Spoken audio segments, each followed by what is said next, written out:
Thank you all. So we have this rather illustrious panel here this afternoon, whom I now ask to share, as I said, their impressions over the last 2 days and their sort of thoughts for moving forward. And so we'll go through the panel and then we'll invite some comments and questions and see where the discussion goes. It's really free-form discussion, and at the end of the day, this will help to inform ICTSD's program and thoughts as to how we can take this forward in a constructive and facilitative, enabling manner. Right, Elias, let's hear from you what your impressions are to start with.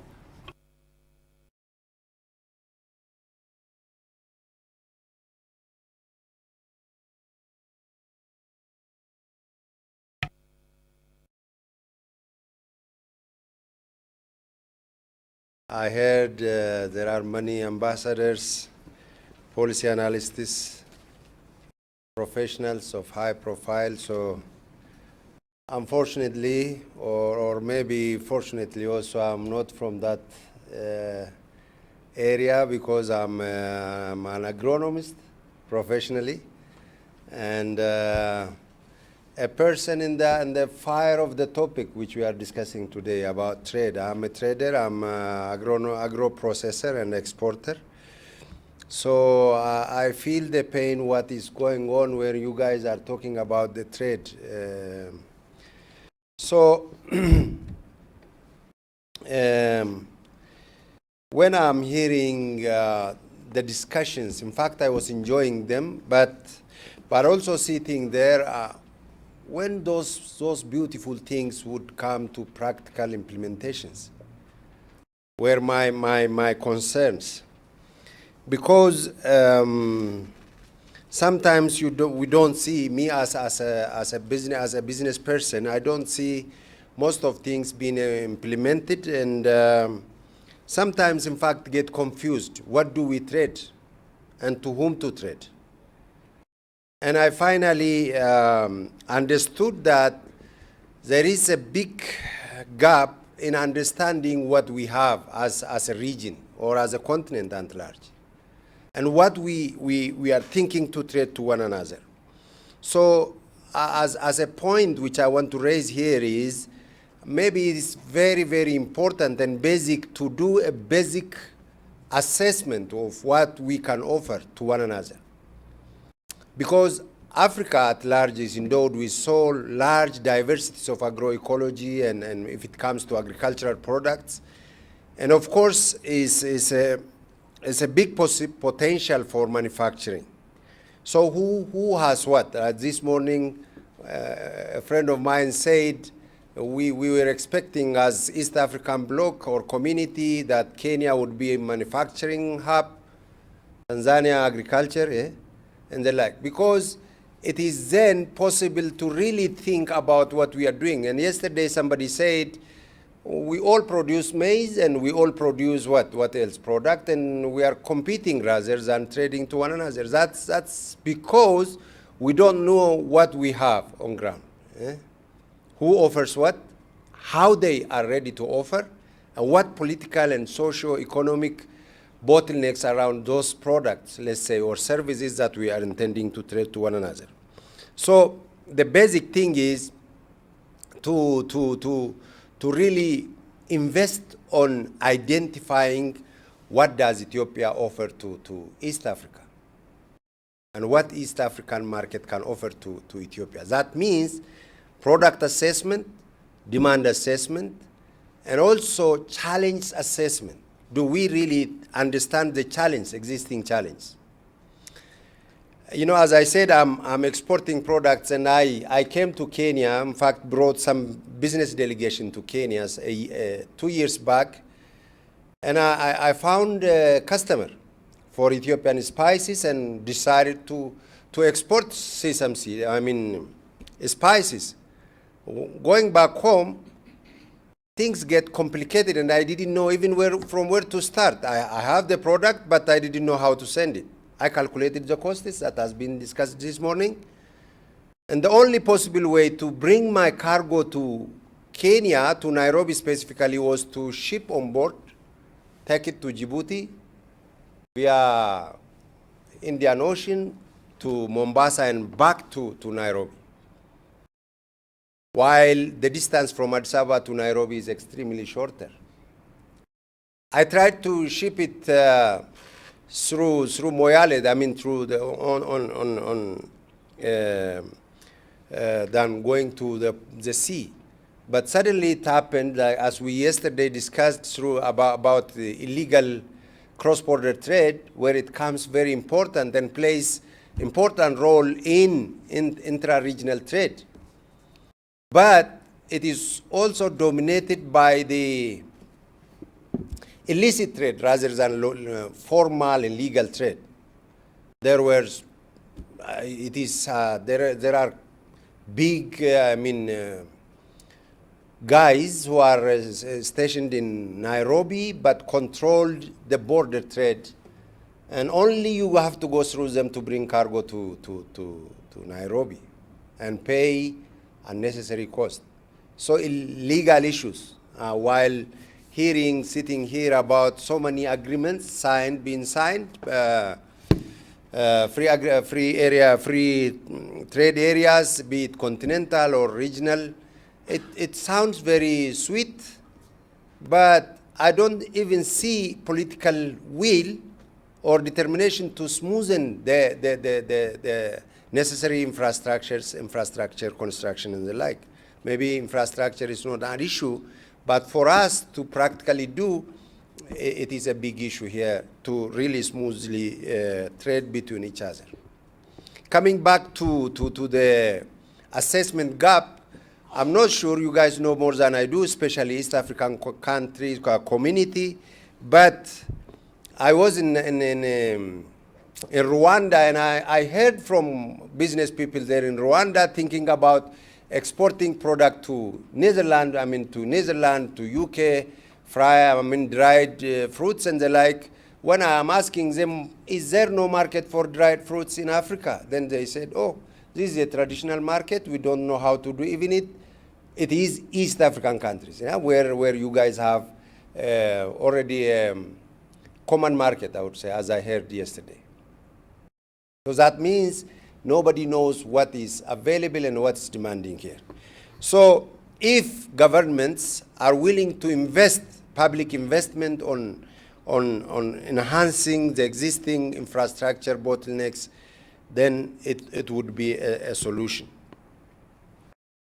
The other point I want to mention is, if you see, we have also yesterday said about challenge from the traditional partners, in fact, from also the emerging markets, because it is really very shocking that nobody, maybe most of you are not traders or in the market, but only less than a year market shock in China had a big implication on African economy.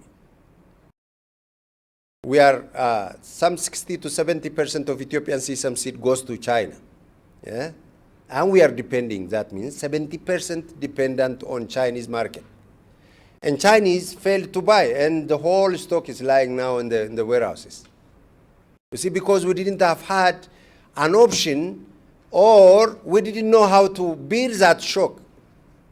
So if really, in real term, African at large and regional economic integration, trade integration rather, not people, people is already integrated, but trade integration, then we can, it gives us a possibility to create a common front to absorb shocks. Yeah. It creates a possibility that we can discuss, share risks by also having a market for our product. Yeah. It also is true, for instance, for let's take coffee as an example. East African region, including Ethiopia and the rest, we are all producing coffee. When Ethiopia alone says no to giant Hamburg roasters or Japanese roasters, then they diminish us completely. But if we join hands and understand the environment and say, this is our product, We roast it here, or we produce it ourselves and do it the way we want, and then offer. If you don't buy, then we find another market. Then it gives sense joining, practically making integrated trade means that for me, practically. So otherwise, unless governments and relevant stakeholders are taking measures to resolve such practical problems, it does not give sense. You know, as I said, I'm an agronomist, and an agronomist, you see, is understanding not theories. Rather than theories, he understands sowing maize and harvesting 100 furlong of maize within less than half a year. Yeah? If we discuss so many times and so many years back, issues of integrating trade is in place, COMESA is advocating, NEPAD is advocating, but we don't see, as people in action, we don't see anything moving on. So my deepest interest is to practically see ball rolling. Yeah.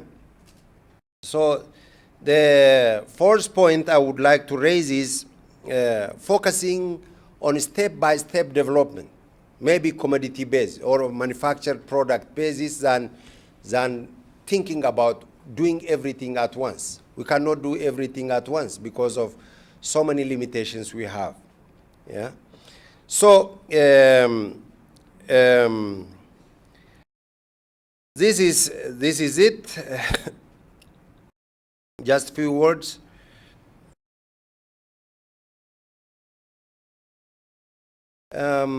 Also, understanding the last point I would raise is understanding the economic situation of every country. For instance, yesterday, somebody was raising the issue of, you know, like type of defensive strategy of some countries. In Ethiopia, industrialization is just picking up, and government is trying to protect the local manufacturers from, you know, type of floods from China or even from neighbor countries like Kenya or Egypt, textile and the like. But then what does that mean? Does that mean Ethiopia is not willing to trade? It is willing. But there is no understanding one another, and because of that, every country is forced to focus on the traditional market. Until what time is my question. So I think it is very basic, coming back to my first point, to assess what level of economy, industrialization, and the like every country is, and integrate those things to bring trade and economic integration. Thank you very much. I don't want to dwell more on the issues. Thank you very much, Elias. We understand the challenge of dealing with the different economies. Rana, would you give us your perspective? You don't have to stand up if you don't want to. You can speak from here if you prefer.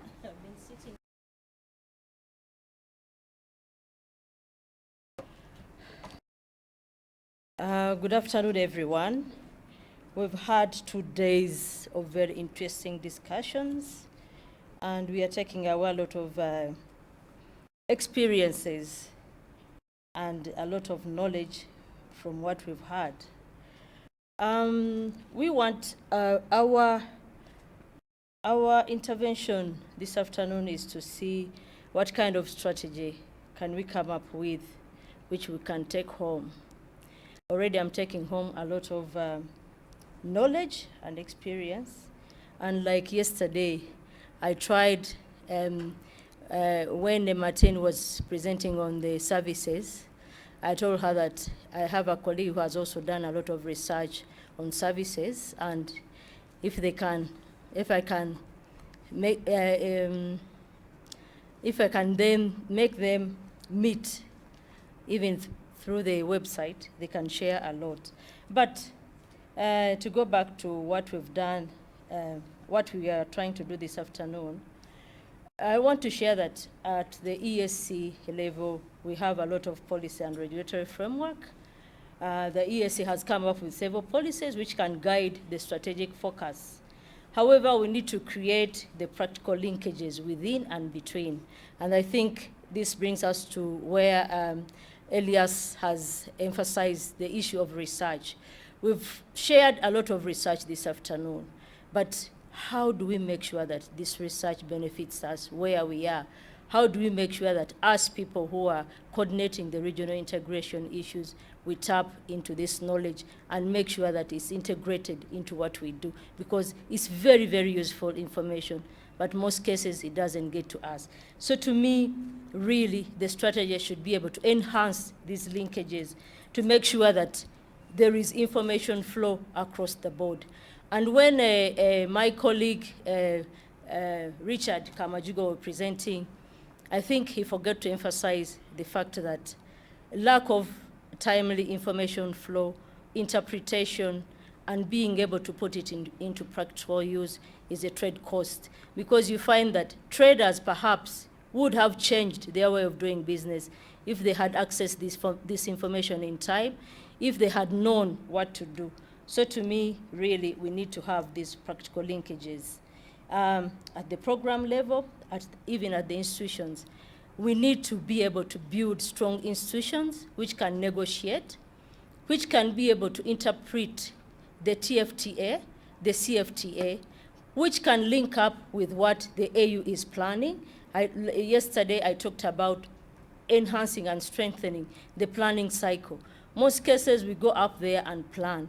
But how do these plans cascade down into our plans, into our practical programs and policy reforms?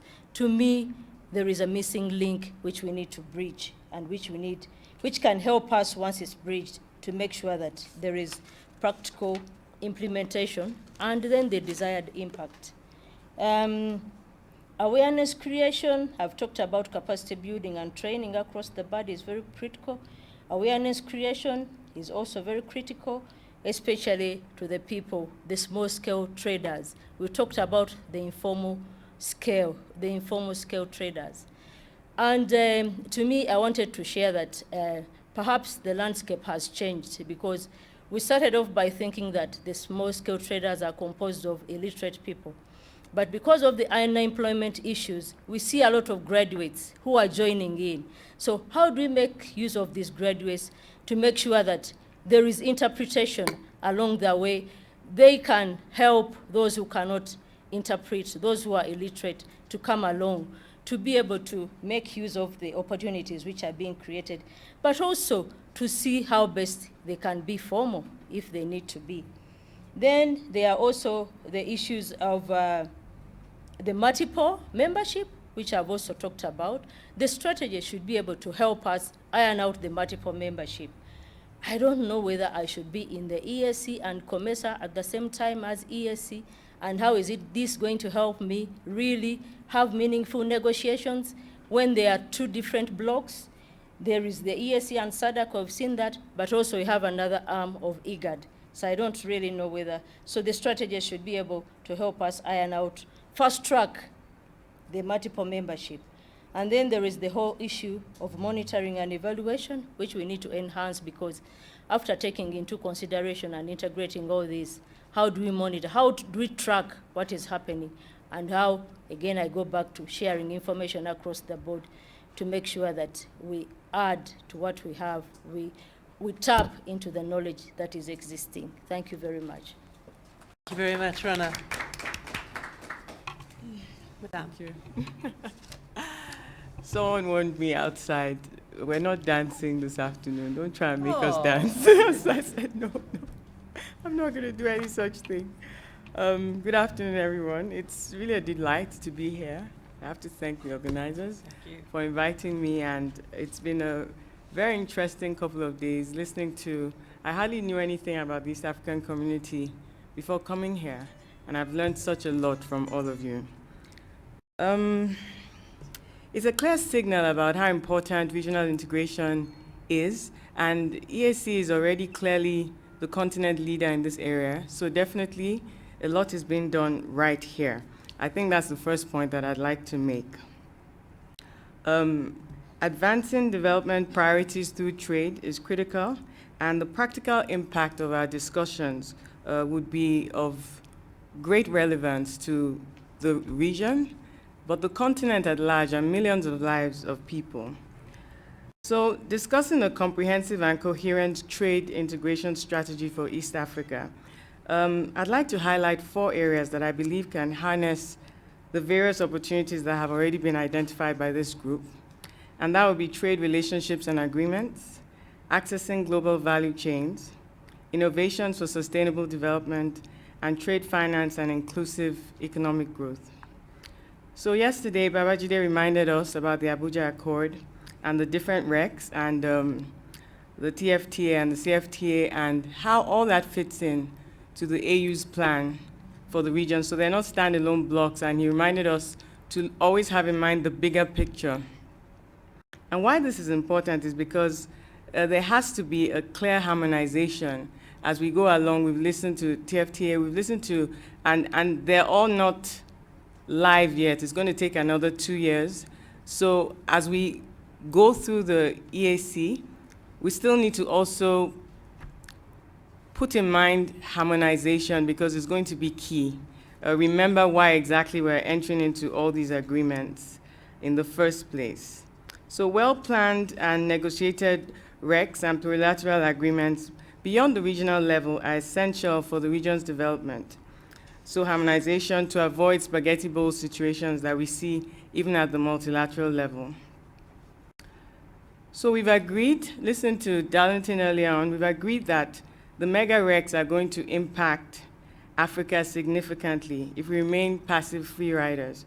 So there's no transparency and we're not invited to the party, but we have to have a way of pressure points, even if it's with traditional trade partners, to make our concerns felt quite audibly before it's too late. Because we don't want to get to a situation where these agreements are concluded and then Africa is talking about marginalization at the end of the day when the agreements were negotiated for quite a few years and we were on the sidelines. So I liked his point very much about the unilateral, having a strategy of what Africa's response should be, because we tend to be quite reactive to things going on, and then we talk about, I'll say one small thing about capacity building, which isn't really on the table right now, but we talk a lot about capacity building, and it was alluded to in one of the conversations, but Africa is the only region that's still talking about capacity building 20 years into the WTO. Latin America has moved on, Asia has moved on, and there's capacity. I don't see the lack of capacity. I've been in this room 2 days. I don't see the lack of capacity. So I think we need to tell ourselves that we do have this capacity and to convince our governments that we do have this capacity. TRALAC is in this region. We have all the capacity. I was having a conversation, and the number of people that have gone on from TRALAC to be in different spheres, I was talking about Jide earlier, from his master's class in Pretoria, people are all over the place, and these are Africans. So I thought I should mention just a bit about the capacity building rhetoric. I think we need to reorient our rhetoric. So the thing is, do the plurilateral agreements really address inclusive development problems at a global level? So even though the mega recs are being pushed, the mega RTAs are being pushed, they're being influenced by businesses that just are tired of Doha and want to move on. But at the end of the day, these businesses need global solutions. So even if you have 11 countries or 12 countries agreeing to something across developed regions or Asia, we talked yesterday about the fact that Africa seems to be, it's only Africans that seem to forget that our market is critical and our resources are critical to the global economy. So we need to take that into factor when we think about being marginalized, because at the end of the day, we should position ourselves in a way that we are actually invited to the table, not just taking the remnants and asking to be allowed into the sidelines. Another point I'll make is that I thought I would hear a lot more about the ministerial coming up. I didn't hear that much about it throughout the last 2 days. I haven't heard about the strategy that this region has for that ministerial, and indeed, across the continent. I don't doubt that things are being said and strategies are being put in place, but it doesn't seem to be filtering through. So in this meeting in particular, I couldn't really hear what the plans are for December. By now, we should be really talking about how we're going to position the region to get something out of Doha. Because if people in this room will be the ones that would know what the situation is. So maybe we can talk about that. Okay, I'll move on to global value chains. So African countries face significant challenges regarding scale and productivity in particular. And we know a lot of the challenges of infrastructure, trade facilitation, institutions. We've talked about all the things that hinder ability to successfully integrate into the global value chains. But also Talitha talked about the next level, because I think we've identified all those challenges. And as we work on them, we also have to bear in mind in advance the lead firms that can actually prevent, they're gatekeepers in certain sectors that can actually prevent the upward integration of African countries. So value added is important, but productivity and scale are actually more important. So even if the value added is a little bit, if it's an intermediate, if it's sufficiently scaled, then the country will do very well in trade, as opposed to, yes, we want to see value added, but more importantly, we need to see productivity and a large scale. So I would like it if the EAC would have a collective development goal for already discussing with the gatekeepers ahead as they become prominent suppliers or as they plug into the value chain to make sure that there's not a plateau later on. Your paper touched on that very nicely. So innovations for sustainable development. Francis talked about several things, mainstreaming gender, agriculture.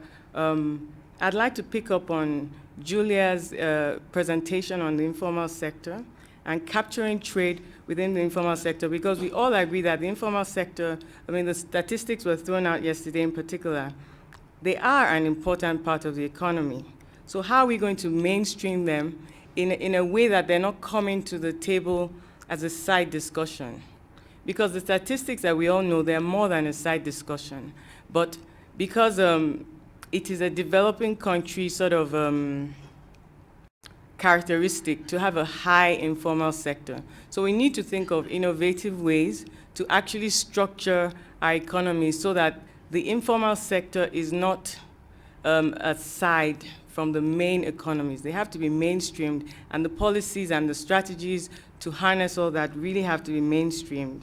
And I think that should be encouraged so that there's full participation, not just the cross-border issues we were talking about, but even, for instance, collecting taxation within country to boost government revenue. We need to have, even if it's a flat, in Nigeria, Lagos State did a very flat charge for informal sector, and they were happy to contribute that amount. And you have things, issues of record keeping and accessing formal finance and banking system. All these things need to be looked into. Now, the last point is trade finance and inclusive economic growth. So a lot has been said about financing for development this year and the sustainable development goals. So I wouldn't go into all that. We all know what's happening. But I'd like to highlight a dimension of the domestic funding that you talked about very nicely last night. Also, I'd like to just talk about last night. I was really delighted at the quality of the strategies that were put forth. And we are going to circulate, the recap. It is in situations like that that actually the best ideas come together. And especially my group, they were chatting so much. I was teasing them. I didn't know they were doing so much work. That was the inclusive growth and development group. But they touched every single segment that needed to be included, and they came up with strategic goals, and every other group did very well as well. In conclusion, so I'll reiterate that the good news is that the East African community is already doing pretty well. I think a lot of other regions, ECOWAS, SADC, there are a lot of things that can be learned from this region, and it's important to be optimistic about it and to just see how to move things even further along, but also to remember not to think about the region and intra-African trade in almost a silo. I would really like to see a lot more discussion on how all this plays into the AU's vision and, even more importantly, the global scenarios. Because really, if nothing is going to settle down unless Doha is concluded one way or another, the mega plurilaterals are just actually stopgaps, the system reacting to a vacuum, which is what's going to continue to happen. But it's going to be like a bandage, because at the end of the day, we don't want to be snowballed. Someone talked about snowballing and being carried along. We don't want to just be carried along, because we can actually have some flex on the issue if we act collectively, because we have resources to offer, and even more importantly, perhaps, we have one of the biggest markets for the future. Thank you. Thank you, Jamaica. That was wonderful. Thank you. Nathan, Ambassador Rumba. You go there. Okay.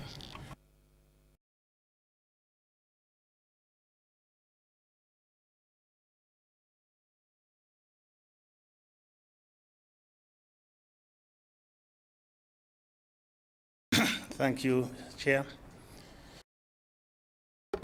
I think I would start off with where Mr. Dr. the one who talked about Mangeni started yesterday. What is the purpose of trade? I think that's, and what is how do we see that helping us? Now, trade, as has been observed, is not an end in itself. It's only useful insofar as it contributes to human development. You can have exports, you can have imports, but if it does not contribute to human development, then it is, I don't think it serves the country or the region very well. So that's the first point I want to make. So we must look at trade as an instrument of development. Then the other point, which I think now everybody says, how do we relate to the rest of the world? First of all, what is our vision? We have national visions, we have regional visions, and we have a continental vision. Now we need to harmonize those visions. Otherwise we shall get squinted eyes. And when you have squinted eyes, you might not see well, so you might end up adopting wrong policies. So then the strategies must be, we develop, and policies must be in implementing, after we have harmonized, in implementing those visions, both at the continental and the national level.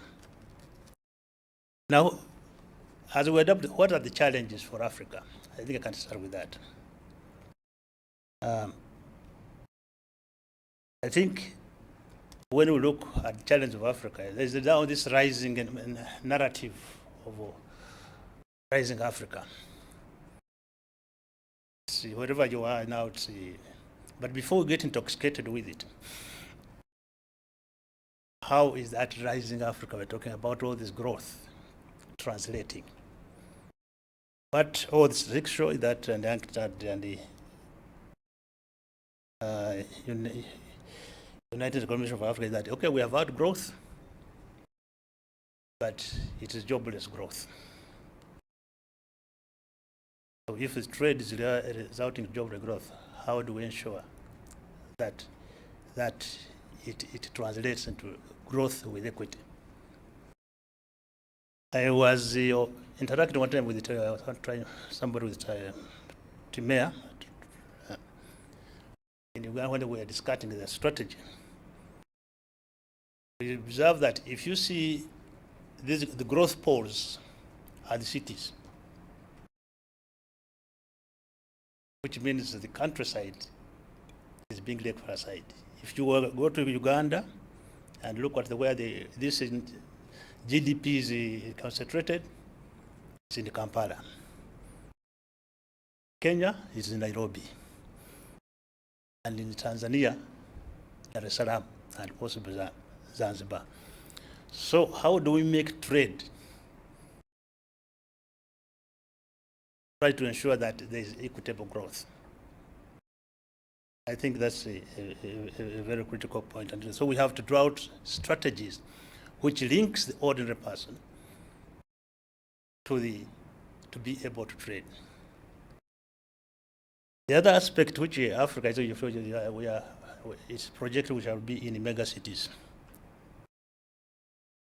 sooner than later. So these cities, how do we link the trade in the city with the countryside where the ordinary individual lives?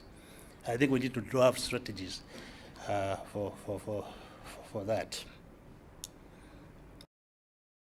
Regional integration. I like to be Gideon when he was talking this morning, raise the issues which I have also lived.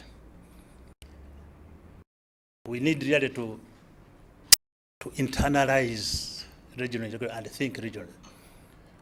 As Manuel at one time, the minister from South Africa, said, we must flatten sovereign impediments that makes us stop thinking as a region.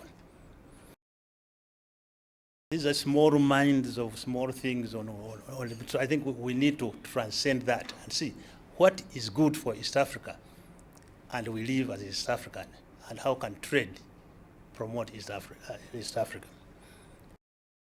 Recently, as we were examining in a workshop about this sugar saga between Uganda and Kenya. First of all, we're in a community, a common market. Why should that be a problem? And I always say my Uganda businessmen, if Kenya prospers, there's a strong likelihood that you can, it might uplift and you trade with Kenya. At a certain stage when everybody was fascinated with the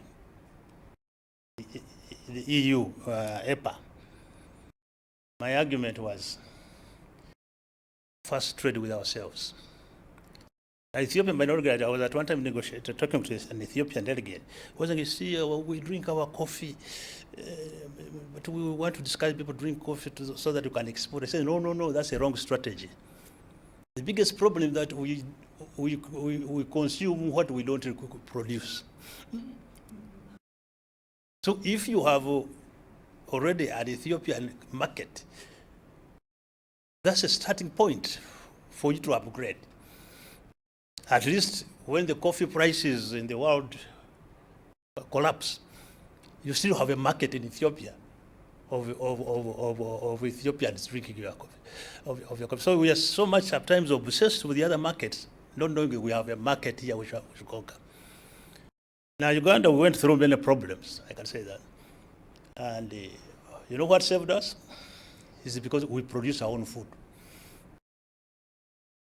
The ordinary person, we produce our own bananas. We are one of the biggest producers of bananas, but we eat our bananas. We don't depend on importing bananas. We grow them. So I think the first thing, let's create a regional market, which becomes the testing ground and which becomes on which everyone, which can interact with each other and regional. Now there is this narrative again of value chains. You know, I followed up in global issues. There's always a fad. Now, if we go anywhere, the two things will hit you: value chains and trade facilitation. To me, trade facilitation is very good if it can facilitate, first of all, internal trade here. Because if you look at our roads, which is and our railways, they all go to the ports. That's part of the colonial heritage. But there were very little interconnection. So we need that interconnection, and I am glad the East African community, when it was when the commenter was presenting, yesterday, they touch about those road infrastructure, because infrastructure, internal infrastructure is very important. UNCTAD says, I was reading this report of 2014, value chains, yes, it's important we enter those value chains. But to quote them, they said the evidence that integration into these chains past industrialization is at best ambiguous. As structural transformation episodes, as a structural transformation episode, even if initially successful, they are often linked only to thin industrialization. So as we think of tapping into global value chains, I think the point was made here yesterday, which I believe, can we create regional value chains, which then we can use as a platform for integrating into the wider and greater world. Again, the question, I was recently again in Nairobi talking about these mega blocks emerging. And one of the reasons why they are emerging is that they think WTO is not moving fast enough. But we need to interrogate this. My own view is that it is important we understand what we want, and that our policies are designed to implement, to ensure that, and even negotiation, to fit in with what we want. Now, I've carried out this study of these mega, some of them are secret, and except we're looking at WikiLeaks, which sometimes leaked some of them, because they have certain foreign policy objectives. Part of the US objective to isolate China. So my view, before we get stampeded, let's really appreciate them for what they are. And the other aspect is that because the WTO has become more democratic, that developing countries have not accepted the dictates. So if you are not careful on this mega, you will be taking on rules which you are unable to comply with. So I agree with the Ambassador Mwape that it's important, we cannot ignore them. They are forming important rules, but the idea is that for them, they want deeper rules than the major powers can accomplish in WTO, and hopefully then that it will help to materialize them. Now, for me, the critical thing is let's work on our regional integration. And then we can, once we are clear, then we can see how they advance or negatively impact on our regional integration. And then we can do business. But let's not be stampeded. I know the problem at times, we get stampeded into issue. I was at WTO for a long time, 8 years. And I know how very even I have some scars on those because I was opposing certain things. But when they were launching the Doha round in 2001, I was there. I was among those who were opposed to the launching of the round. And I said the issues are too complex. They had initially said it would be 3 years. I told them that's impossible. And now when I look back, the demanders of the round are now saying, no, the issues are too much. So my advice always for Africa is that let's look at what's good for us. Let's organize ourselves, and we negotiate. We can't shut ourselves off, but we negotiate knowing exactly what we wish. Now, to me, regional integration in the Inter-African Community, of course, a glowing tribute was paid to it. But like Gideon, who I saw it, I think we are still far away. We have a common market in name. It is not a perfect common market. There is the movement of goods and service which were expected is not taking place as we had envisaged. We have to address the whole question of the movement of persons. You know, protocols are very interesting, and at times we announce a protocol and say we have achieved what it protocol is. If you look at I've been studying the protocol movement, natural persons. Then the regulations which are put to implement it make it difficult for that movement of natural persons. Now, I was looking at the push and pull of movement of natural persons. I think for Kenya, for Uganda, no, Tanzania to come and work in Kenya to be given, there's some distance to get a work permit. But before, I think you expect to be earning about $2,000. Now, practically, if I'm earning $2,000 in Uganda, what push factor will find me here? So you can see a large class is eliminated. Now, in Tanzania, they have got all these questions of fees, which are very difficult before you get a work permit. So let's concentrate on making the common market work as it was envisaged. There's some progress, I agree, but I think we still have a long way to go. Chair, I think I'm getting too long. Normally when I get a floor, I have so many ideas which come to my mind. My critical point was, yes, let's engage, but let's first of all strengthen our regional integration. You know, China, everybody now is talking about. China dealt with the world when it was ready. India, you have to look at their history. I've been following up the history on intellectual property rights. It is now when they have already reached that standard, they think, oh, now we can harmonize. But some of us might need some development space to be able to develop our regional integration, and we should safeguard it. Now, talking about the last part, someone talked about the Nairobi ministerial meeting. I don't have much expectation. The truth of the matter, since 2008, I was in Geneva then. They might close it in different cases. Diplomats have also said, oh, yeah, we're good. There's an impasse.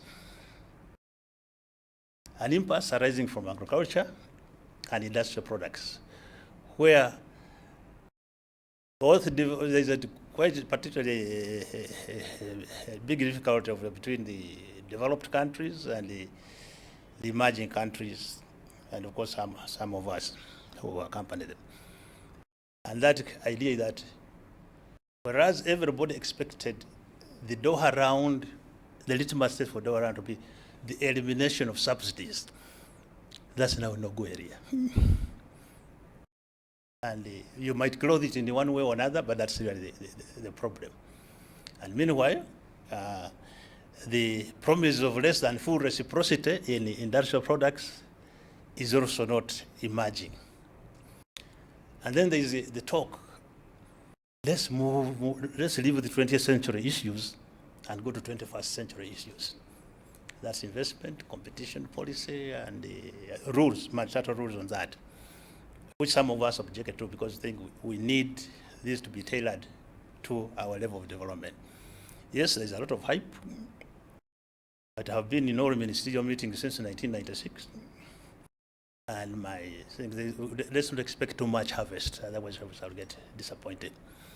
So the critical thing I want to leave with you that if we as long as we trade, we have to link up agriculture, because that's where the most of our people are.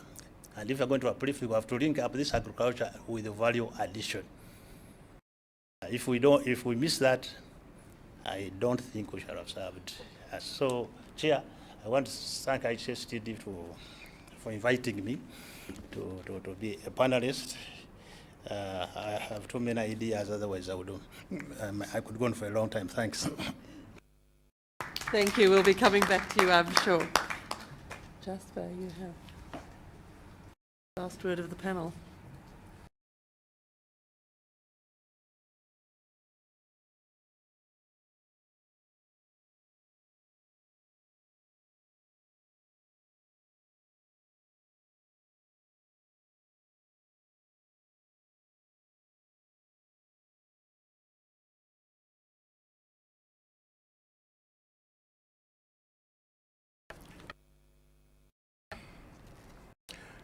Africa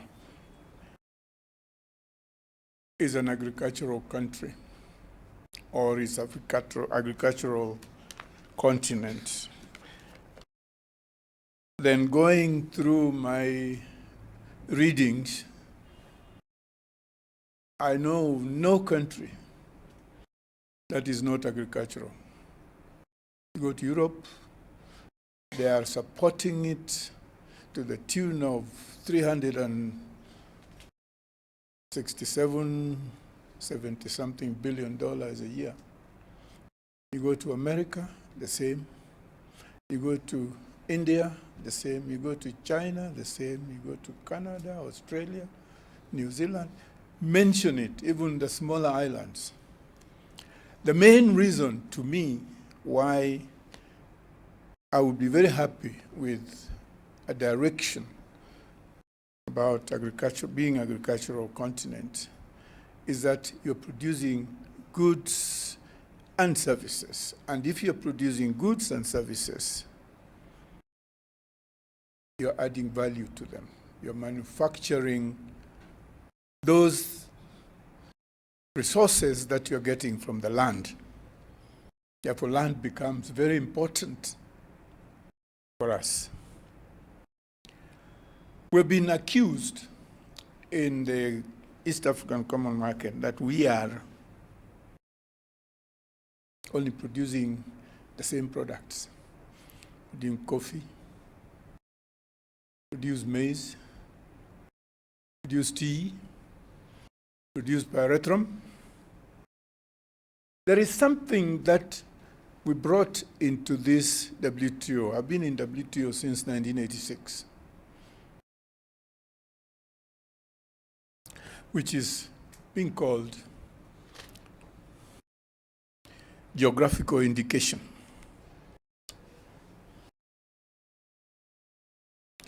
Geographical indication brings this difference.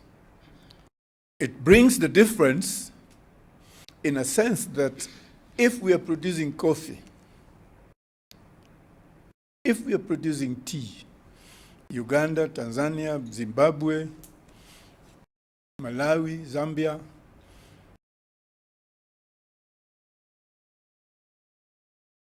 are producing those things.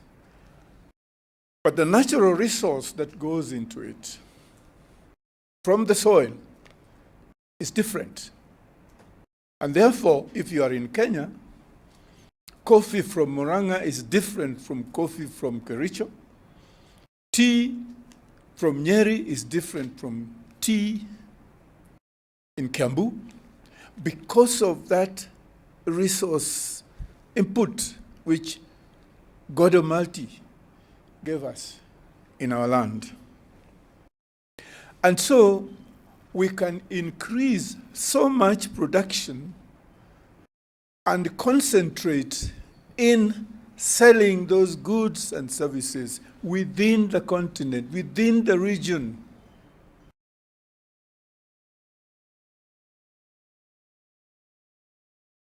In order to deepen, to widen, whichever the term you want to use, regional integration. There was a time when we were very excited about trade facilitation, and indeed it caught up with the thinking at the WTO. The costs in facilitating trade. And I remember attending a meeting where one of the colleagues said, if you're facilitating trade, whose trade are you facilitating? Yours? Yours is going around here, but you are clearing the route, the way, the airports and the ocean fronts and so on, for those who are exporting to you. Those are the areas where you are told to reduce the duties, because they want you to buy more. You sell less, you get less from your exports, and you buy more. And we talked about dealing with that so that we don't lose much. So that is important. And as we are going ahead with this, trying to find out whether or not we are going to get anything from MC10 in Kenya, I think that we have to think very, very clearly.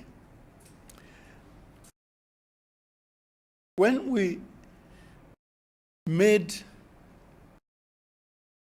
the collapse of the negotiations in Seattle, unfortunately or fortunately, Kenya played a major role. There's nothing wrong about accepting that our role was major. We did not accept people claiming to have negotiated when the whole of Africa was left aside. You go onto the corridors and you find small and developing countries, poorer countries, are being lined up to get their little monies for their food, for their transport in Seattle. And some of us with big mouths said, look, why can't you send them that money back home with the air tickets and so on? How do you expect them to negotiate with you if you're feeding them? What are they likely to be saying on the table? Very little.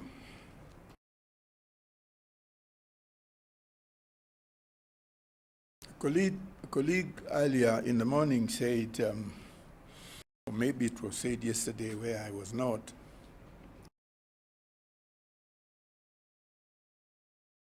that we don't need many people here. We need leadership. We need that one head. If you have somebody appearing with no head, of course, we are going to run away, as he said. And to have that kind of strong leadership, there must be a political will. There must be a political will. The question is, who are we going to go with? We keep saying that Africa does not have the capacity, particularly human capacity, if you leave around the technical capacity. But we have it. Only that we do not have the political will to use them. He mentioned in the morning, there was a time when there was only one university, Makerere. Later on, there was East African University Colleges, based in London. And those of you who are as young as I am, got their certificates from Cambridge certificates. And we felt very happy. Our names were mentioned on the newspapers, and our chiefs came home with the newspaper, dangling it in the village. Hey, the son of so-and-so has passed the examination and is going to the university. He's going to Makerere. And I would like to say they're there. I always look at our civil servants. In Kenya, the majority of whom have passed through University of Nairobi. Some of them happen to be some of my old students. And I know they are very good. If you don't give them the responsibility, if you don't give them the means, if you don't take them seriously, obviously, that headless leadership is not going to take us anywhere. There's another thing I want to say. That is the preferential markets. Whose markets are these? They come here and they give us preferences. They say, you sell your beans, you sell your whatever to our markets at these lower rates. You attract them to us as developed countries. Why? The main reason is because they don't have those resources. Coffee produced is in record of trade as being sold by the Germans. The German producers lead in producing coffee. But we produce coffee. They don't even know what the coffee, their children don't even know what the coffee leaves look like, what the coffee tree looks like. But when the hammer falls in Mombasa or in Nairobi, they take it all. They process it, and they sell the whole thing to us. When tea is being sold, it's more or less the same thing. Lipton tea in London, nobody even mentions that little thing you are drinking comes from East Africa or comes from Kenya. Nobody says. And yet,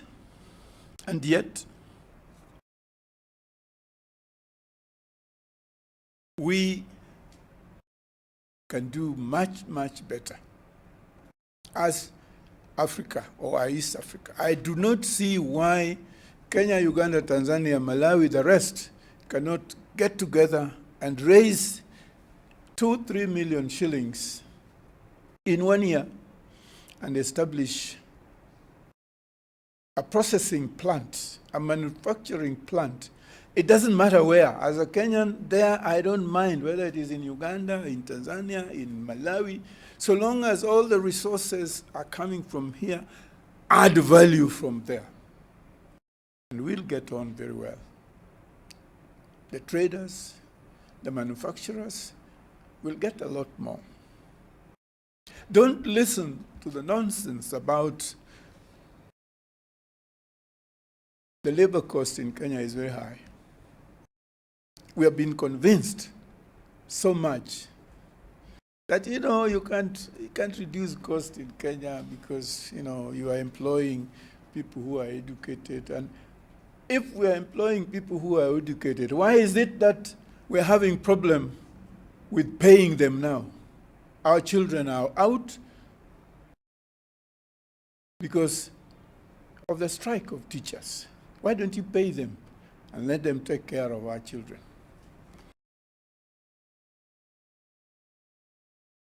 Informal traders, I had colleagues talking about that.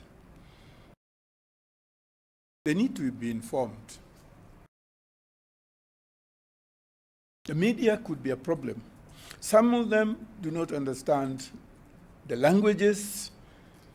Some of them do not understand the technical messages that are in those particular things. But it is important for them to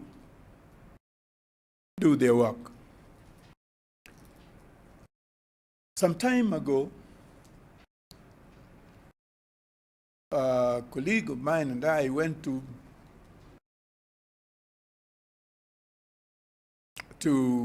the border of Kenya and Tanzania. And those who are selling things between the borders from Tanzania, when we had no maize, were arrested by Tanzanian government. Now, here is a situation where we are talking about regional integration. We are talking about common market. We have protocols. We are very good in writing those things. How come that what we are saying is exactly what we are not doing? I went to Arusha and had a word with the Secretary General.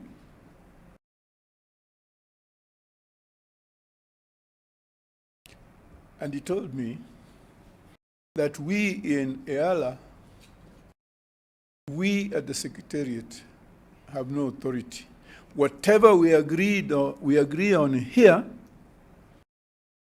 when the members go back to their homes, they throw them away. They say, forget about it. We have to think about ourselves, me, myself, and I. The triumvirate always wins.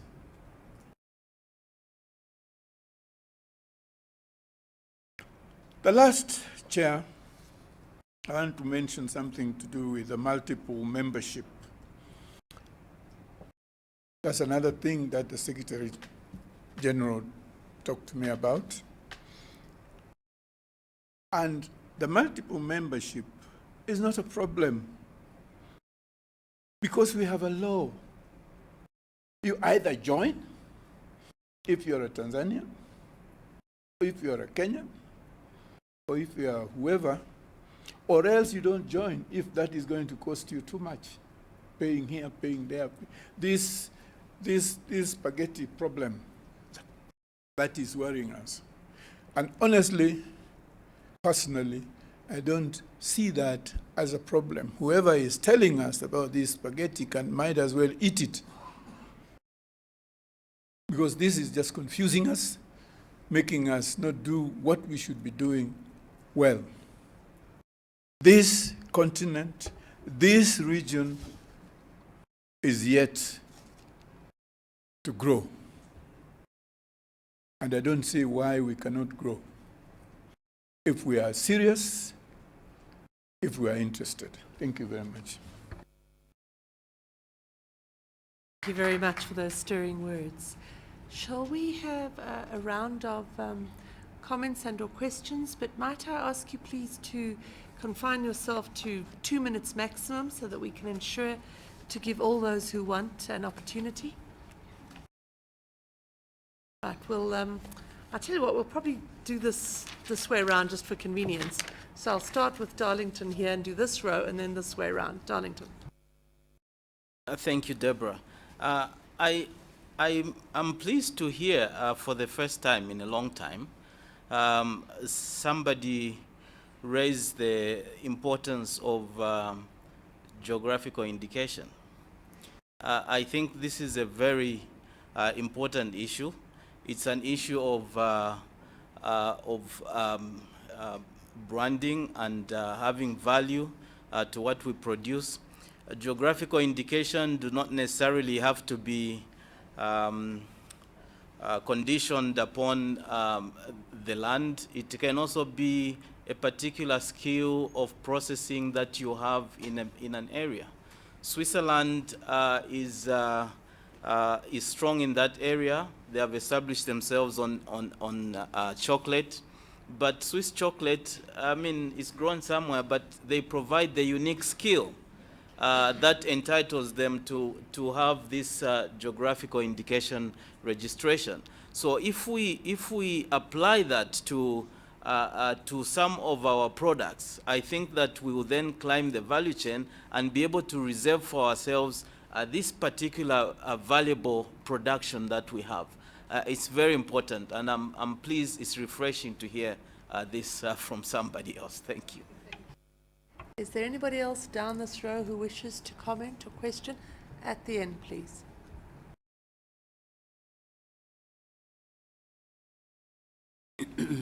Thank you, Madam Chairperson, and thank you to the panelists for their interventions.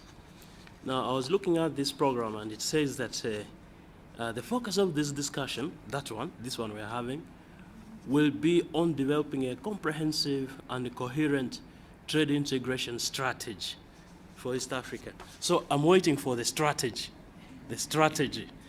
for East Africa, and I believe that means the East African community.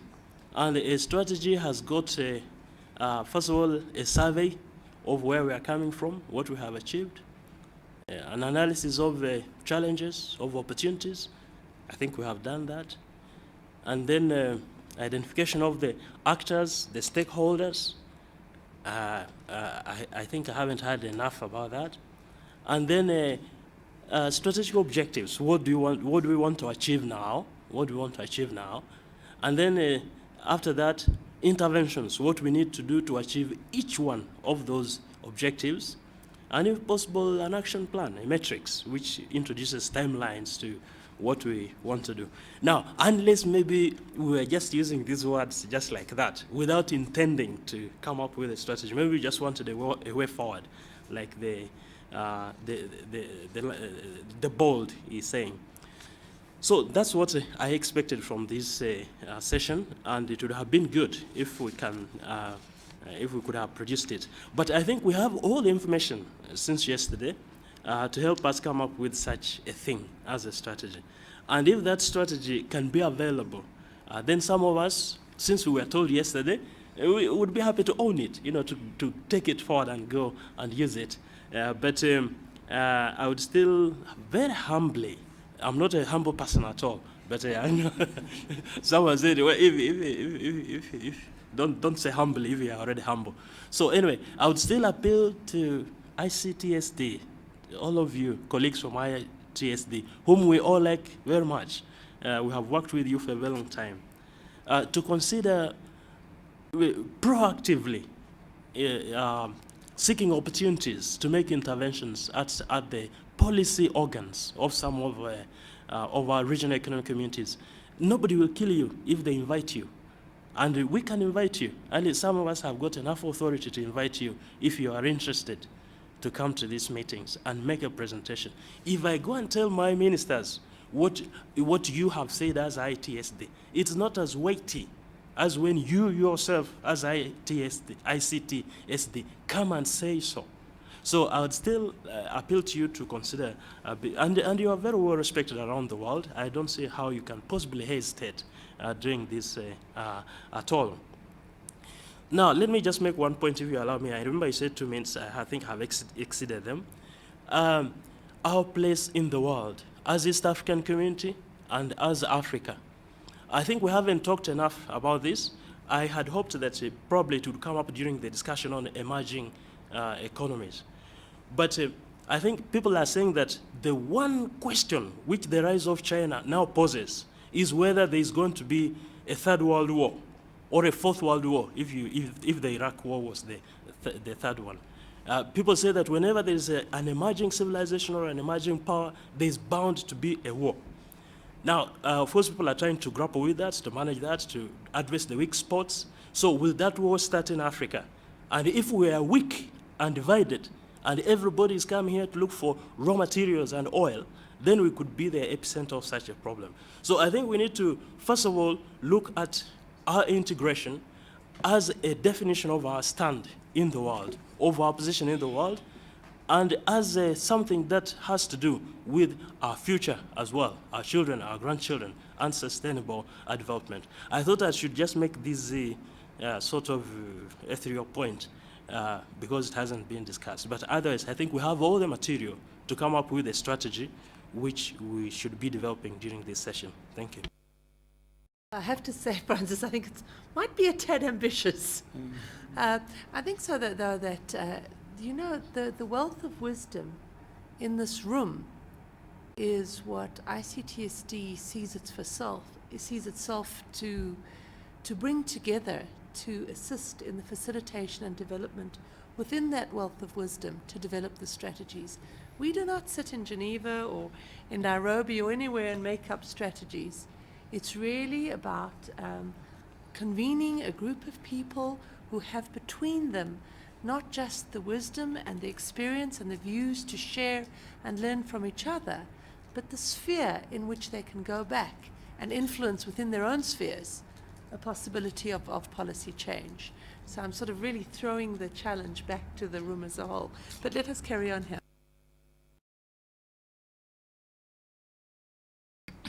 Thank you, Chairperson. I was very excited by the direct indication of the speakers today, this afternoon, on direction. I think I was very impressed by the fact that there has been a narrowing of interest to say, what would a REC like East African Bloc, the East African Community, focus on? Sometimes it's the little things that make the difference. It's not the broader picture and so on. For example, you'll find the Ethiopians were fighting with Starbucks on coffee.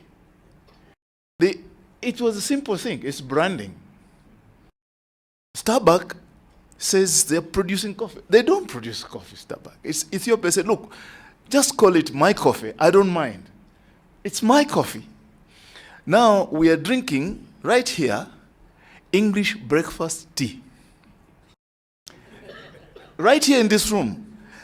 And then you have twining tea. Frankly speaking, if you go and say, I want Kericho tea, people will frown at you. But it is the very English breakfast tea which is from Kericho. And you can't market it beyond, if you don't call it English breakfast, you can't market it. And yet it is from Kenya. Same thing we should say, now, East Africa, can't we deal with this idea of first brand recognition? At least nobody will argue about it. Let us make sure that we have brand recognition of our products. Then we have protective regulations. And then our friend has just mentioned about geographical indication, but I would go further and say geographical indication now should be inwardly treated to show an identified and recognized comparative advantage. So we say, for Uganda, if you produce bananas, we will recognize Uganda is our leader in producing bananas. Those Latin Americans call it Dole, Chiquita, and so on. We must call it a name which is East African, a Ugandan name. We all promote a Uganda product. The bananas. What is wrong with that? And we know that in Tanzania and Kenya we have bananas, but we allocate to Uganda because of the comparative advantages, they've developed the market and so on. We call it some name. So we can compete with Chiquita, we can compete with Dole. So this type of approach is more practical. And I think I've learned quite a bit from what our friends have said. This is where we should go. Thank you.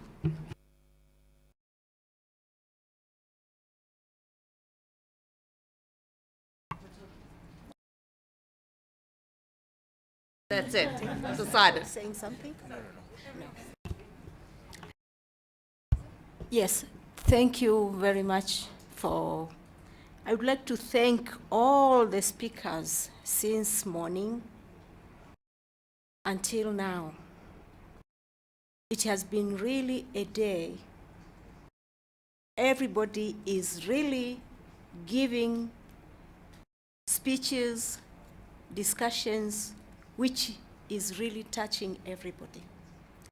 Now, starting from the first speaker, he started by the topic of advancing regional integration. And how will this regional integration be advanced? By deepening integration, by reducing costs and removing of barriers. Through my terms in the office, we went through the stages.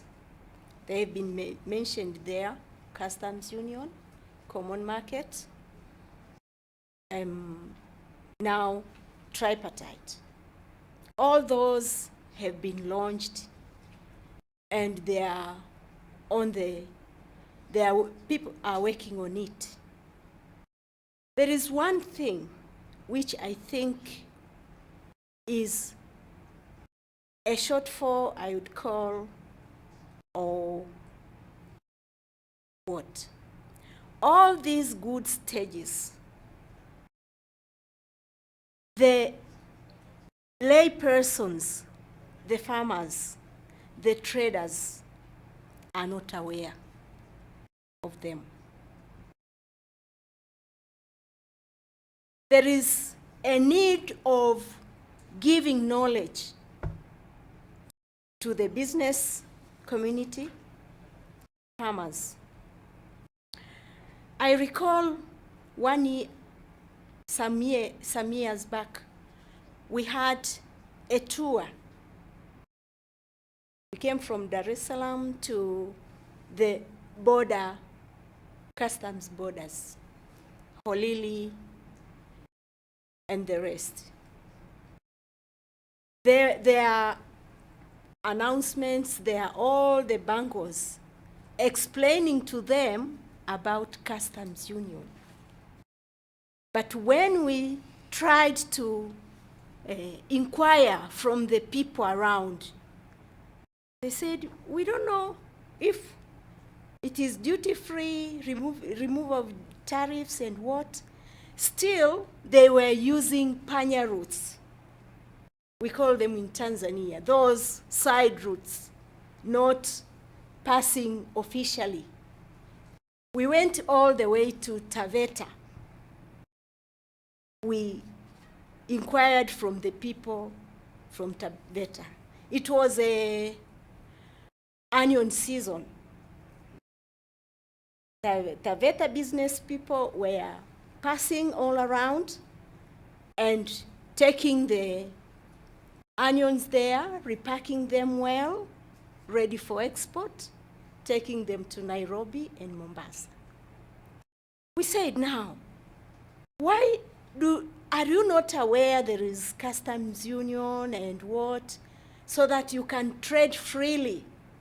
They said, no. When we try to trade freely, the customs people, they net us, the police people net us.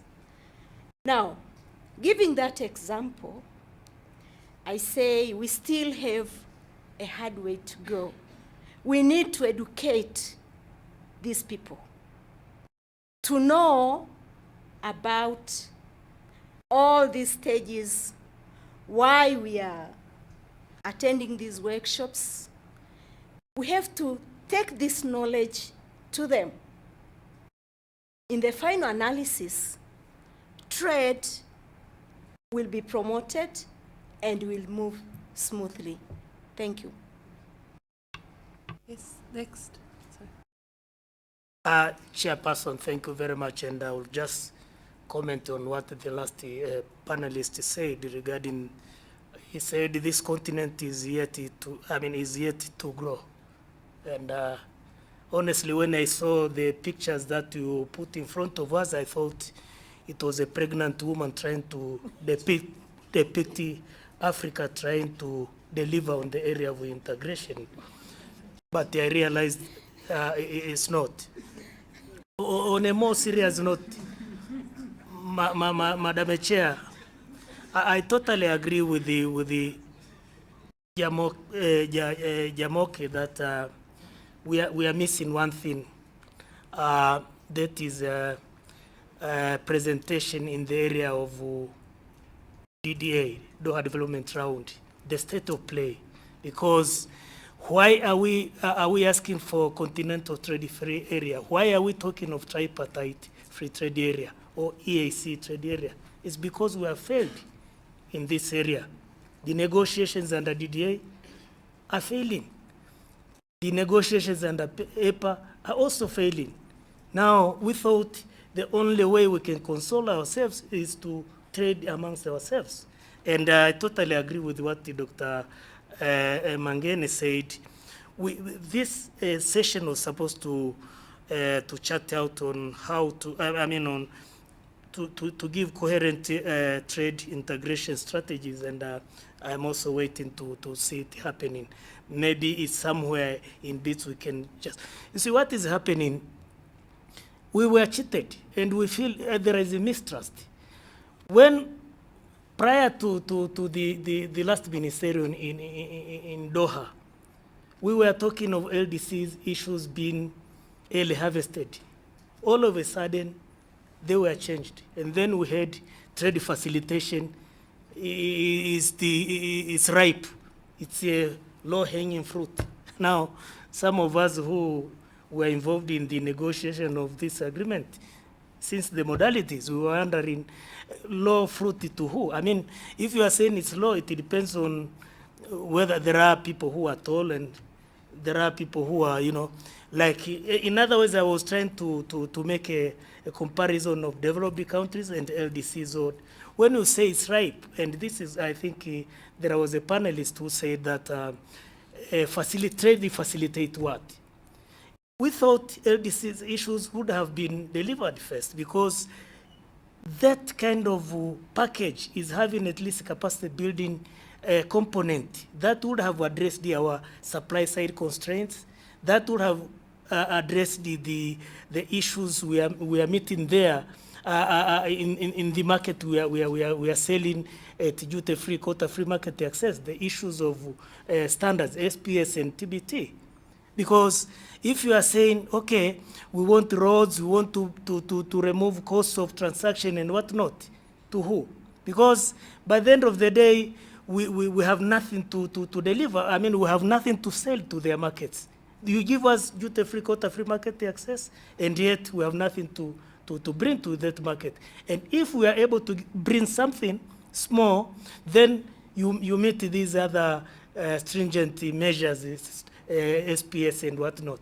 But let me just say, we felt cheated because we were told, let's deliver on LDCs and trade facilitation, and then back to Geneva will be finishing on other areas on the agriculture and whatnot. But where are we now? Actually, negotiations are stuck on the area, and we were talking of removal of subsidies which EU is giving to their farmers at the level of, I think, 80 billion euros per year. That's much. Now, here comes the mega regionals. You see what is happening? While we were fighting against the plurilaterals in Geneva, we were fighting against them because they are not development oriented. I mean, you cannot developing countries or DCs cannot negotiate flexibilities under plurilaterals. And this is what I think Jamok is saying, because read all the mega agreements. They have at least an open and an annexation features enabling other countries to join, to join and then become at least plurilaterals in future. So certainly this has a potential to make the DDA itself fail. And yesterday I was asking Kenya government to make sure that DDA does not die here in Nairobi, where I think Kenya is also one of the developing countries. Sorry, I also talk too much, but with some emotions. Madam Chair, bear with me.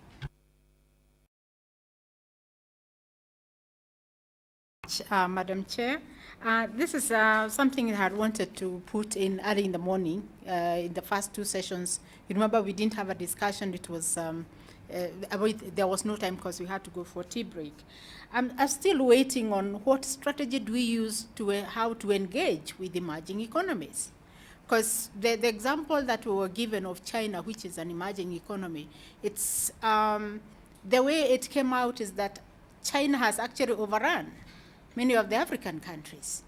And what, the way it's coming out is that it's, China is actually crowding out the small and medium enterprises because they are actually, you'll find Chinese actually running kiosks. They're actually running kiosks. Their labor is cheap. They come with their own labor. And what we have found is that there is no transfer of technology. So the question is, how do we engage with them? It has not yet come out on what strategies African countries in general can use to engage with them. Because as we are, Dr. Osoro said that Eximbank, I don't know whether it's Eximbank, usually finances the private sector. So can we also, as African countries, use government banks to also finance the private sector and compete? And should you also have a strategy, just like he said that they were told, go out there and conquer the markets? So should you also have such a strategy that go out there and conquer the world market? How do we facilitate? I'm still waiting for that. Thank you very much.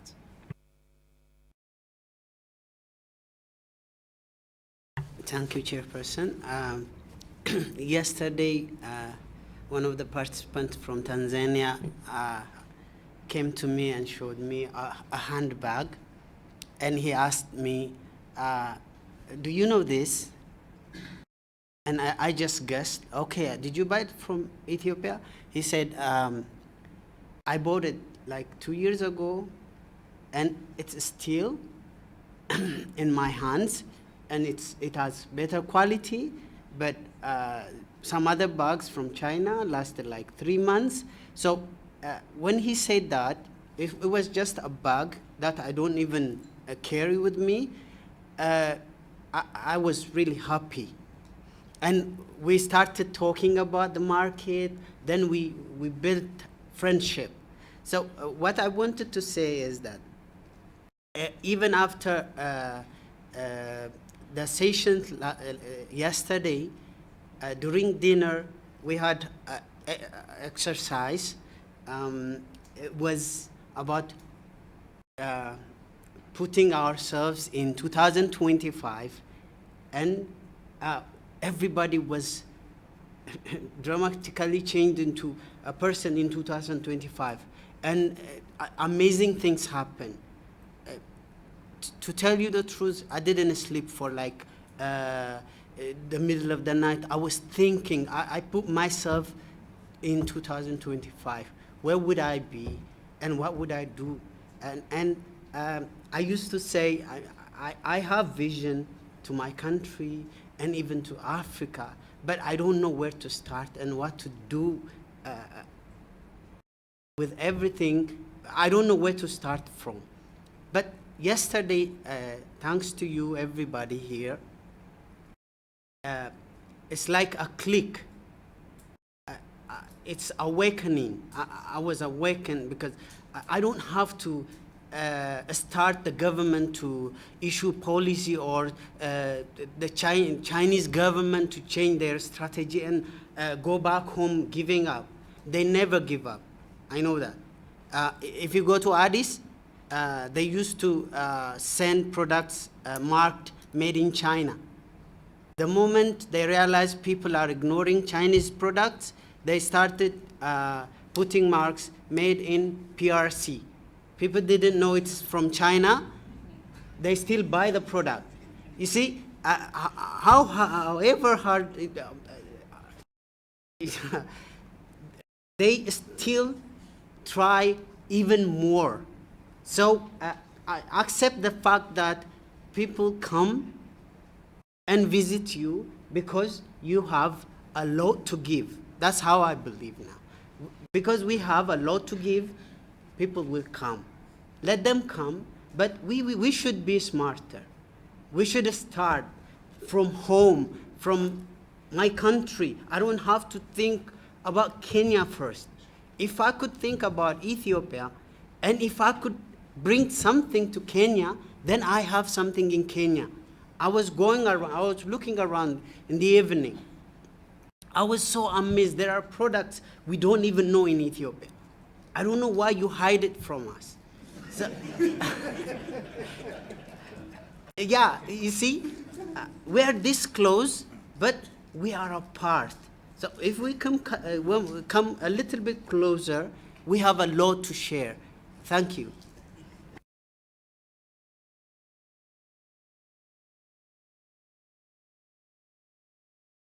Yes, thank you very much.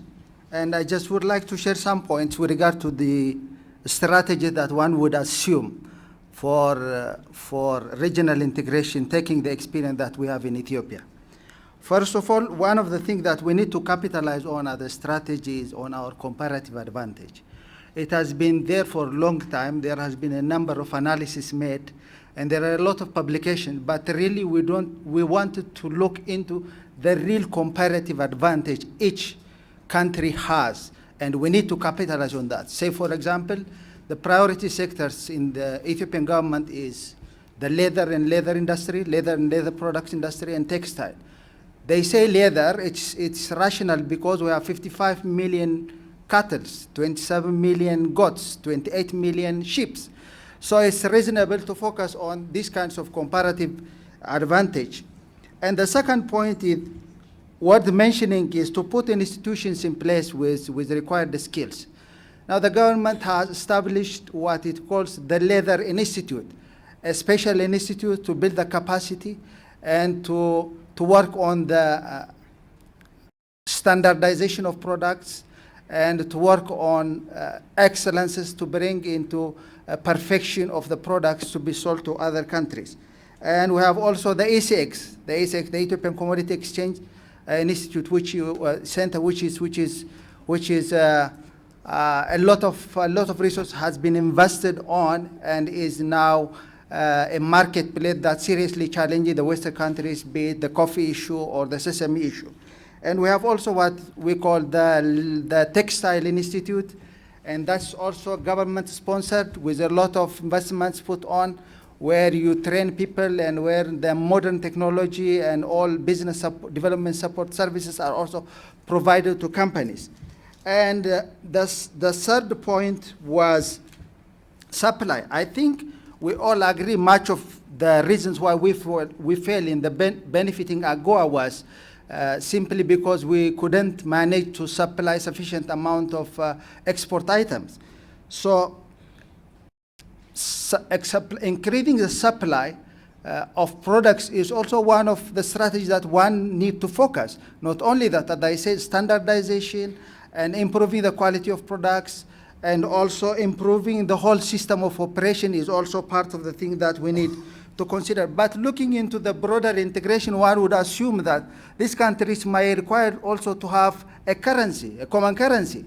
Maybe currency could not be a paper, simply as we need to have a strong currency.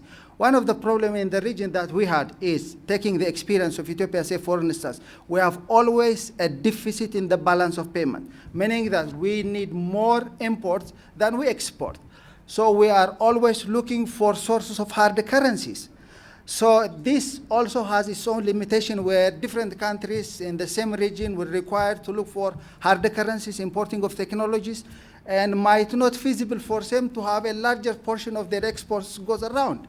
I mean, this is also part of the issue that we need seriously have to deal with. These are some of the explanations, and I'm in a hurry because I have no time. That's thank you very much. Cost. I mean, one of the problems in Ethiopia is also the transport cost. We have our own shipping lines. We have what we call a multimodal transport system. Of course, we are within the Djibouti port. So one of the drawback in trade, you might have seen in IFC doing cost of doing business environment where we are not doing efficient in cross-border trade. That is simply because we have inefficiencies and high cost transaction in getting products outside from the country. So these are some of the areas that we need as a nation has to focus really seriously to come up with feasible and effective and efficient strategy in order to have be it a regional impact in trade integration or be able to export some of the comparative things that we have to provide to the rest of the world. Thank you very much. You know, when you are 40 years or more than 40 years, you say 1 minute means 4 minutes. But I will stick to that. I think I wanted really to, if I had some time, I'll, let me pick one point, perhaps.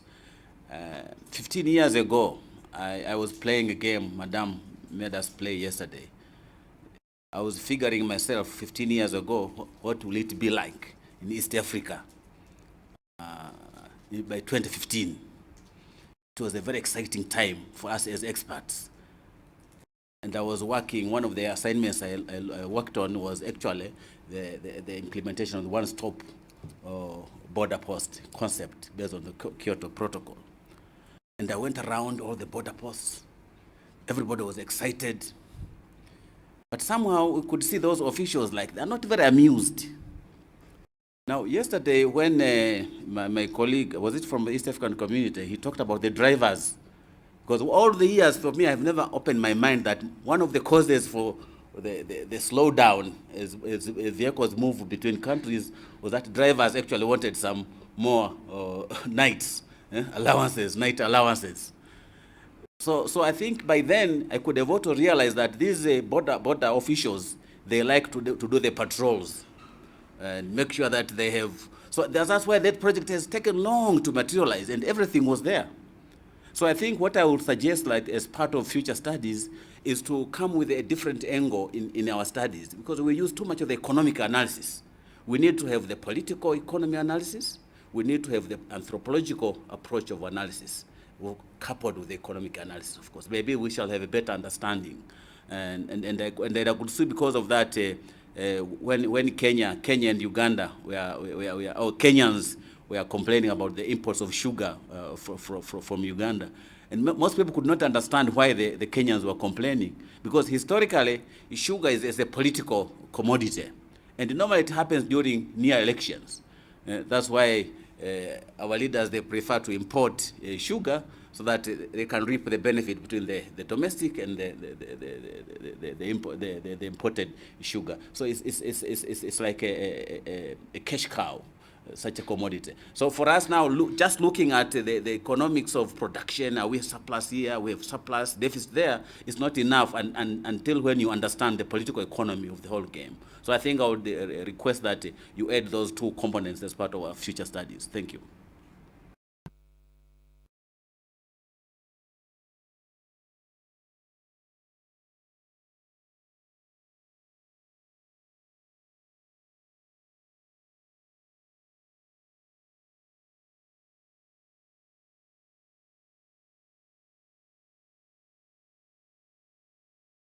Ask each of our panelists now to give us a 30-second takeaway message. Then I'm going to ask Andrew, my colleague from Geneva, to give me his impressions from the point of view of ICTSD. And then I'm going to finish by asking Darlington to come here, who is our senior fellow with responsibility for developing this program, to tell us how he's going to take this forward. Where is the strategy is the question. Anyway, let us go through 30 seconds each on the panel, please.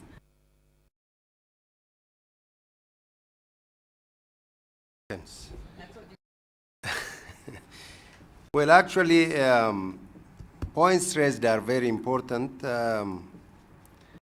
but what to do with those points is my biggest concern.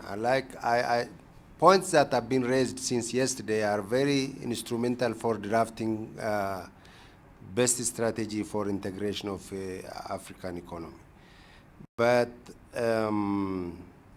I would rather take the point that this integration has to be considered from the point of view of is our stand in front of the dynamism of economic development in the future. So I had so many things to say here, but I rather focus therefore how strong institution are we going to build and how to build that has to be the assignment for every one of us. Going back home, I rather focus and try to lobby and work hard on what product that Ethiopia can offer to East Africa. And what products can really practically Ethiopia can import from East Africa. And that's all about, like, then by identifying those, branding, as my friend said here. There are so many products that we can brand. It is not only Lipton tea or Ethiopian coffee or Arabica coffee, which is traded all over the world, but nobody knows from where it comes. Yeah? Nobody wants to consider where it comes. But make sure that African products are traded all over the world. Traders are different. That's a fact. So my message is, let us be traders of our products. Let us be traders of our products by really bringing back the names, brands of our products home, and then offer it ourselves. That's my message. Thank you very much. I think I'm glad to note that we all have the strategy which we are talking about, because each one of us at the panel, and all of you there are talking about the strategy. So the most important thing is really to take home these good ideas which we have and make sure that they are fully integrated in our operations. But Beside that, I think it's very, very key that we all understand why we are doing these partnerships. Why are we integrating? What am I taking into the integration? And what are the benefits I'm getting out of the integration? I'll end by thanking IST for inviting me here and for giving us all this opportunity to share what we've shared. Thank you very much. Thank you. Thank you. If I had to give a parting comment, I'd like to actually go back to a fundamental issue, which is perhaps the bedrock of everything we've been talking about, and it's negotiation strategy. So I've heard a couple of comments and questions. Whose interests are we supposed to align with emerging markets or traditional development partners? Who do we align with? So in complex negotiation, I'll give a little lecture in 20 seconds. Nobody comes to you to negotiate and is negotiating on your side. So I've studied developing country negotiation dynamics in agriculture from across the world, G20, the whole works. And I've looked at Africa's position, and I must say, with all due respect, because I know that some people in the room have been negotiators, when we negotiate as a group, we undersell ourselves. We end up focusing on special and differential treatment and capacity building. No doubt we need these things, but like I said before, other regions needed them and built them. We're lacking the political will. Somebody said it earlier. We have at least the human resources just to use them. China has a plan for Africa, at least 50 years long. China is negotiating with African countries bilaterally. We're competing for the pool of funds that China announces it has for the continent. And African countries, I'll take up the AU on this, have not come together to negotiate from a position of strength with China. It happens also with the EPA. We talk about negotiating with the EU and the US. What is our negotiation strategy? Not reactive. That's why I liked very much Darlington's unilateral position on the mega RTAs. Before it becomes a problem, what is really the strategy? I haven't really heard anyone tell me, this is the direction, this is where we should be going. We react, we go with the wind, things happen, and then we're really upset. We are the only ones that don't realize that we are the market of the future, and we are the custodians of the resources that the world is fast depleting. We're the only ones that don't know. So negotiation strategy, let's have a plan, and let's execute that plan. And let it be a plan. Someone asked, who is Africa's best friend? It better be Africa. At least we have a good answer to that question now. Not nobody. Thank you, Dr. Mangen, in his academic way, marked us down. He said he would not answer the question. But the point to me, we have a number of strategies. Problem with Africa, you have a strategy, but they're on the paper. Now, the basic strategy, go back, internalize your strategy, internalize that strategy, and draw, and it guides us in our negotiation with the rest of the world. That's why he said, let's not be stampeded into these mega negotiations. Let's first identify what is it, how they will affect our interest, and how they can serve our interests. But let's not go into with the usual crowd that because there's a mega thing, before you even know what you want from there, you are signing agreements. Then the other aspect, which I think we must, that's why I said we must know what we want. So whether you are negotiating with the Americans or with the EU or with the Chinese, don't go with a squinted vision. Thank you. Thank you very much. Thank you. Let me put it like footballers say, when you are playing a game, you must know the opponent, and you must know yourself who is injured, who is not injured, how you can win that game.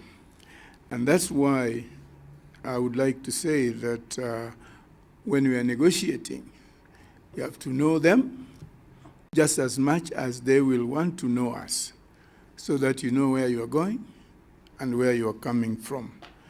When you do that, I'm sure the report is going to be very useful, which will be informing us how to deal with the future. Thank you. Thank you very much.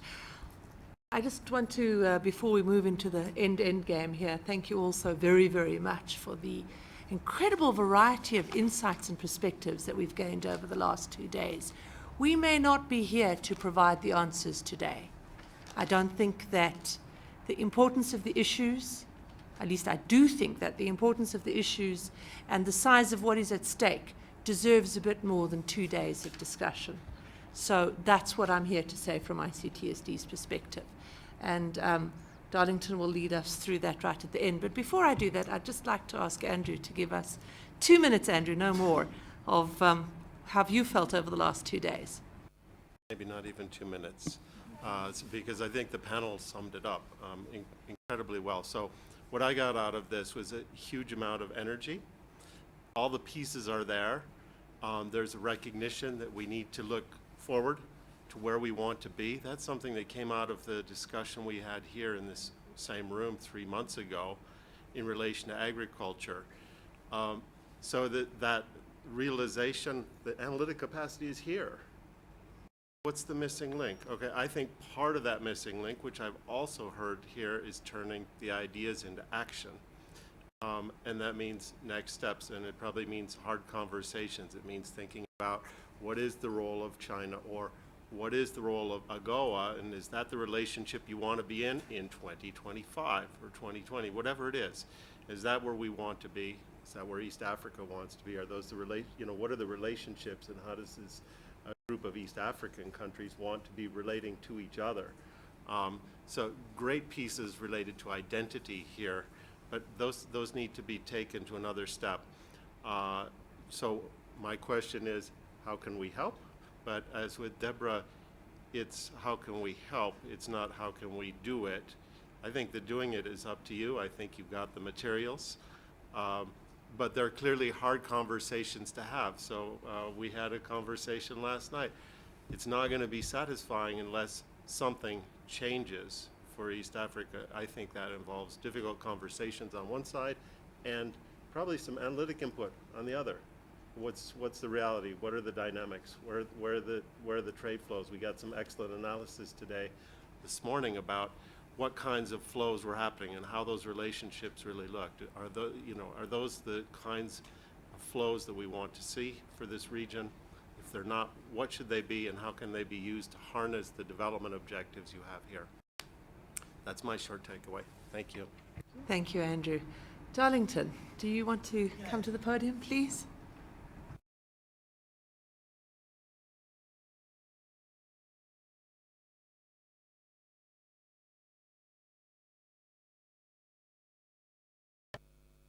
Thank you, Deborah, for the floor, and I hope I'll do some justice to this big issue that has been raised on where we're going. But before I get there, just one important point, and this has been raised by our dear hostess of the dinner last night, and this has to do with this obsession that Africa has for special and differential treatment, and this has worked in certain cases to our great disadvantage, and it continues to do so. I'll give you an example. We were just talking about the issue of geographical indication, but at the same time, the LDCs on the one hand are saying, give us more time not to implement TRIPS agreement. So if you are saying don't give us more time not to implement TRIPS agreement, you're basically keeping yourself away from having the opportunity to implement things like geographical indication measures. Then secondly, for instance, special differential treatment, we have under guards of, this gradual liberalization. You can only attract regulatory and policy reform if you have liberalized and you are ready to accept investment in certain services. Then you can adjust your market to improve regulation and so forth. But so that special and differential treatment keeps away from you undertaking those reforms. So we really need to be very careful going forward, this S&D that we keep pushing. Going forward, out of these dialogues that we are holding, I did mention yesterday that this is a second in the series of dialogues on regional integration. We are having another one in West Africa, which we see happening in the first quarter of next year. But let me bring some context and structure to what we are trying to achieve. We are trying to, we are in the process of developing a comprehensive project for Africa, which is meant to contribute to inclusive and transformative growth in sub-Saharan Africa. We are saying inclusive because we have discussed these issues. We need to bring along, you know, the stakeholders in the growth of Africa. It has to be transformative. We have talked about how Africa's growth is not translating to poverty reduction, job creation, and so forth. So our project will be centered around redressing those failures. But how are we going to do this? We want to take advantage, firstly, on the 2030 development agenda, which has come about with SDGs, and use that as a momentum facilitating push for this target that we have, for this objective under this project. But we are going to achieve this in three ways. One is to assist in the multilateral negotiations. That's number one, because these are important multilateral negotiations going forward.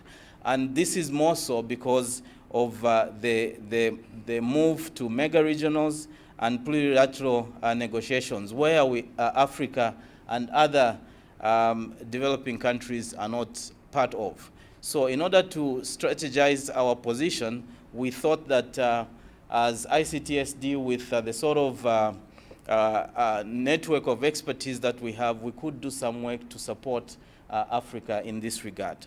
That's the one leg. The second one is to do with deepening regional integration through regional value chains.